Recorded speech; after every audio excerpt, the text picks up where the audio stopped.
मधुरा, दिवाळीत जरा खर्च कमी कर बर का, थोडं बेतानेच. दिवाळीत केवढा खर्च आहे, एवढ्या सगळ्या गोष्टी कसं मॅनेज करायच्या.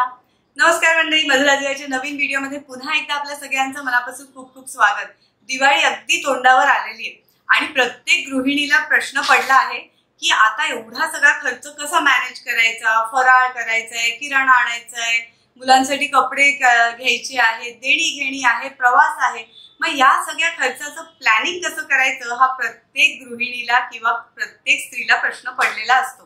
पण आजच्या या व्हिडिओमध्ये मी तुमच्यासोबत शेअर करणार आहे की मी माझा दिवाळीचा खर्च कसा मॅनेज करते.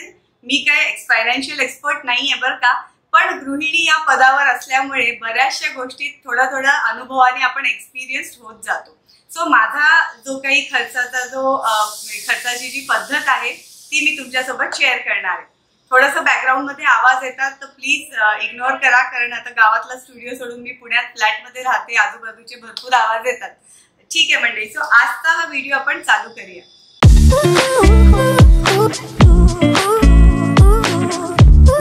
मधुरा जीवा हे खास करून स्त्रियांसाठी चालू केलेलं हे मराठी युट्यूब चॅनल आहे. त्यामध्ये आपण आयुष्यात आनंदी सकारात्मक कसं राहायचं, स्वतःमध्ये चांगले बदल कसे घडवायचे, मराठी सणवार, साड्या, मेकअप, ज्वेलरी असे निरनिराळे स्त्रियांच्या जिव्हाळ्याचे विषय मी दरवेळेस घेऊन येत असते सोमवारी आणि गुरुवारी. तुम्ही चॅनलवर नवीन असाल, तुम्हाला स्वतःला अपग्रेड करायचं असेल आणि आनंदी राहायचं असेल तर चॅनलला सबस्क्राईब अवश्य करा.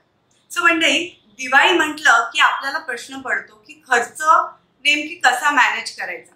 जर का आपण खर्चाचं प्लॅनिंग व्यवस्थित केलं नाही, आपण जर का बजेट व्यवस्थित मांडलं नाही आपलं, तर दोन गोष्टी होतात. एक तर आपण जास्ती खर्च करून बसतो आणि आवश्यक त्या गोष्टी घेतच नाहीत, नको त्या गोष्टीत पैसे वाया जातात. दुसरं म्हणजे खर्च करायचा आहे किंवा खर्च खूप आहे असं काहीतरी रॅन्डमली आपण विचार करतो आणि त्याचं दडपण आपल्याला येत जातं. पण जर का आपण हाच खर्च व्यवस्थित वही पुस्तक घेऊन मांडला, मी तर एकदम ओल्ड स्कूल आहे बरं का, मी वही पुस्तक घेऊन सगळा मला एक्सपेक्टेड जो खर्च आहे तो मी प्रायोरिटाईज करते आणि त्याप्रमाणे दिवाळीचा खर्च हे प्लॅन करते. सो घरात आपल्याकडे जे काही पैसे येतात किंवा नवऱ्याचा पगार येतो त्यातनं आपल्याला कसं हे सगळं मॅनेज करता येईल ते आज आपण बघणार आहे. म्हणजे रादर मी कसं करते, तुम्हाला ह्यातले काही टिप्स उपयुक्त वाटल्या तर नक्कीच तुम्ही ते वापरू शकता. आता सर्वात पहिले म्हणजे प्रायोरिटाईज करते मी की आपल्याला नेमकं काय म्हणजे काय खर्च. दिवाळी म्हटलं, आपला सर्वात मोठा सण म्हटलं की देणी घेणी, ट्रॅव्हल असे बऱ्याच गोष्टी असतात. तर मग कसं ते प्लॅन करायचं. तर सर्वात पहिले ना आपण काय करतो, आलेला पैसा पटापट खर्च करतो. तर तसं न करता माझं एक ठरलेलं आहे की मी अमुक जी रक्कम आहे ती सेव्हिंग साठी वापरते. आता या सेव्हिंगचा उपयोग असा होतो की सेव्हिंग केल्यामुळे आपण ओव्हरस्पेंड केले अशी भावना निर्माण होत नाही आणि जे काही आपलं मंथली सेव्हिंग आहे ते कधीतरी बाय चान्स एखादा अनपेक्षित खर्च उद्भवला तर त्यातलं आपण थोडंसं वापरू शकतो. शक्यतो मी सेव्हिंगला हात लावत नाही बरं का. तर मला असं वाटतं दिवाळी हा जो सण आहे ना, हा दुसऱ्यांना पण आनंद देण्याचा, दुसऱ्यांप्रती कृतज्ञता व्यक्त करायचा सण आहे. वर्षभर जी लोक आपल्यासाठी काम करतात, ज्याच्यामुळे आपण सुखात राहतो, त्या व्यक्तींप्रती आनंद, त्या व्यक्तींप्रती कृतज्ञता व्यक्त करायचा हा मला बेस्ट सण असा वाटतो. सो वालचंदनगरला माझ्या गावामध्ये माझ्या घरासाठी 5 ते 6 लोक काम करतात. कोणी ड्रायव्हर्स आहेत, क्लीनर्स आहेत, बरेच असे काही सर्व्हिसेस जे आपण घेतो. मग वर्षभर ही लोक ते काम करत असल्यामुळे मला तो वेळ माझ्या व्हिडिओसाठी, माझ्या सेल्फ डेव्हलपमेंटसाठी, घरातली कामं अजून जी आहेत इतर ती करण्यासाठी वेळ मिळतो. तसं पाहिलं तर आता पुण्यात काय पद्धत आहे मला माहित नाही, पण वालचंदनगर मध्ये आम्ही दर दिवाळीला डबल पगार आमच्या जे काही स्टाफ आहे त्याला देतो.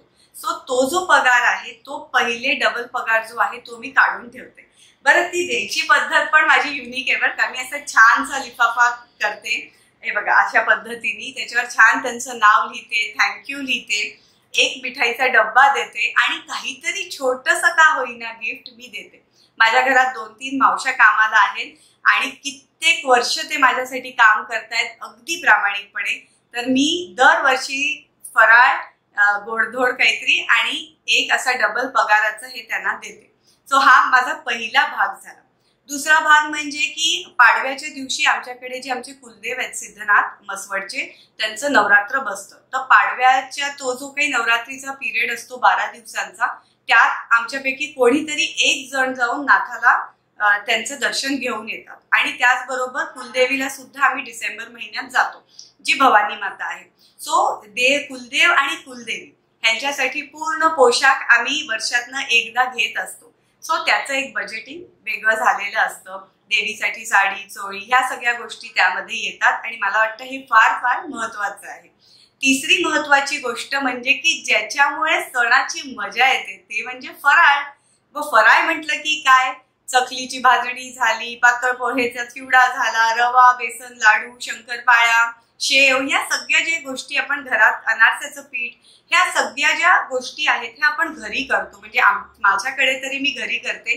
दिवाळीचे 1.5 वर्षापूर्वीचे व्हिडिओज आहेत ते तुम्ही चेकआउट करू शकता. मी भरपूर फराळ स्वतः घरी करते.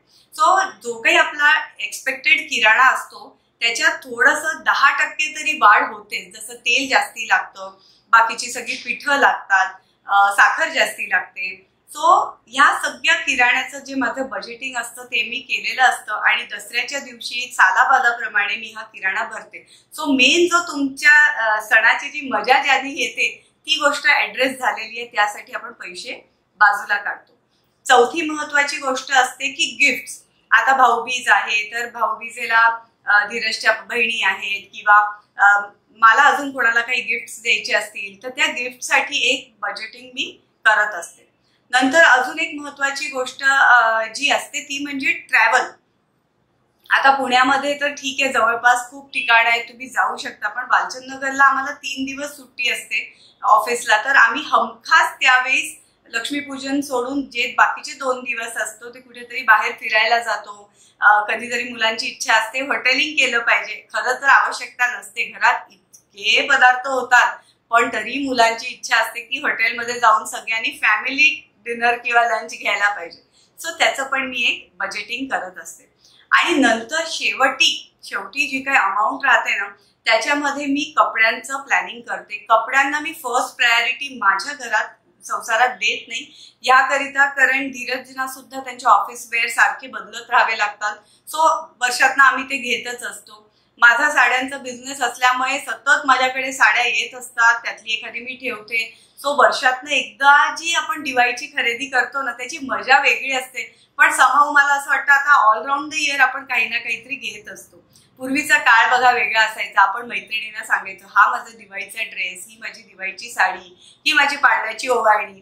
तरी सुद्धा यावर्षी मी नाही घेतलं असं नाही, पण ती प्रायोरिटी मी, जर का तुम्ही वर्षातनं एकदाच कपडे घेत असाल तर उत्तम आहे, तर मग तुम्ही ती प्रायोरिटी थोडी वरच्या लेवलवर शिफ्ट करू शकता. पण आमच्याकडे बिझनेसच साड्यांचा असल्यामुळे, कपड्यांचा असल्यामुळे कपडे येतात, त्यामुळे मी खूप अशी हे नसते की साडी घ्यायलाच पाहिजे वगैरे. एखादी कुठली पहिल्यातली पण साडी मी नेसून घेते. सो हा एक प्रायोरिटीचा भाग झाला. आणि सर्वात महत्वाचा जो भाग मी प्रायोरिटाईज करते म्हणजे daily expenses which are very important. जसं किराण्याची, म्हणजे किराण्याची एक यादी झाली, इस्त्रीवाल्याचं बिल आहे, दुधाचं बिल आहे, mobile, dish TV recharge, mobile recharge, आपल्याला दर महिन्याला काही ठराविक औषधं लागतात ते औषधं, ह्या सगळ्यांसाठी मी पैसे बाजूला काढून ठेवते. कारण हे जे एक्सपेन्सेस आहेत ना हे कुठेही ह्याला धक्का नाही लागला पाहिजे, कारण हे दर महिन्याला आवश्यक गोष्टींचे एक्सपेन्सेस आहेत. आणि त्यातनं जे काही थोडंफार उरतं ते आपण अनएक्सपेक्टेड खर्चासाठी मी ठेवते. ते पैसे मी अजिबात वापरत नाही, कारण कधीतरी काही इमर्जन्सी आली, कधी कुठे जावं लागलं, कोणाला गरज लागली तर थोडे पैसे माझ्याकडे असावे.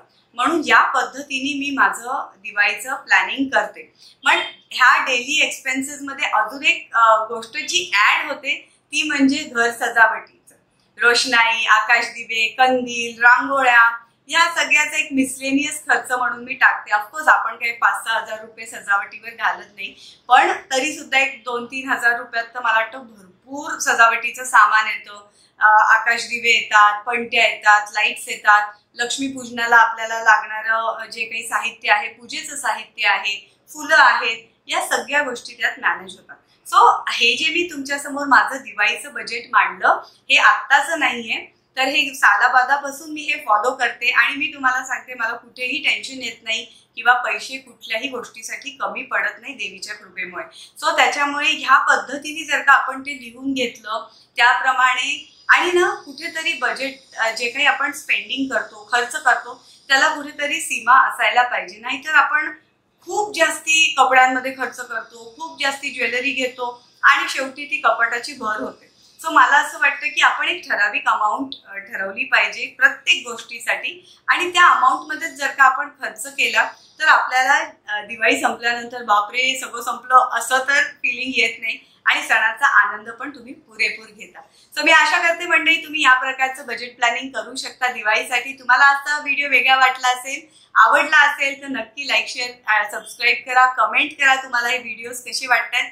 Back to back Diwali special videos येणार आहे तर चॅनलला सबस्क्राईब करून ठेवा. तुमच्या सगळ्यांना येणाऱ्या दिवाळीसाठी खूप खूप हार्दिक शुभेच्छा. Stay happy and stay motivated. नमस्कार.